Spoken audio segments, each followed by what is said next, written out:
Did you see me just spill that all over myself? That's embarrassing. I'm going to leave it in. One of the hardest sourdough questions is, how do I know bulk fermentation is done? The frustrating answer, and the only answer that I will ever give on my page, is that the clock is only going to be a starting point when it comes to your bake. So your dough doesn't care if the recipe says 4 hours, it doesn't care if the recipe says 6 hours, 2 hours. It only cares about temperature. It's going to care, so it cares about three things. It's going to care about your temperature, it's going to care about your starter strength, and then, of course, the hydration that you use for your dough.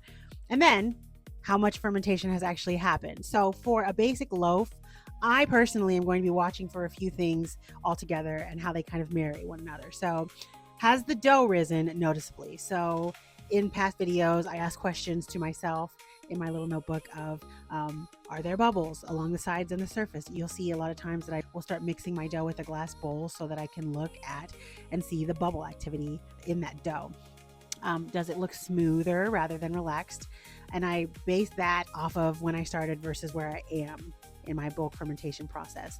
A lot of times you'll hear me talk about the jiggle test. So if you gently move or agitate the container, does it jiggle a little instead of feeling heavy and stiff?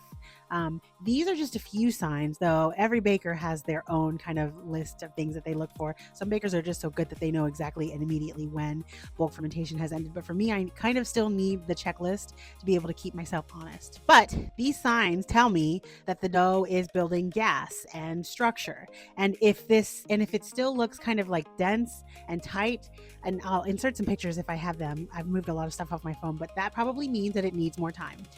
If your dough is super loose and sticky, and if it's collapsing, it may have gone too far, which, I love a good focaccia bread. So that's typically what I would end up using something like that for.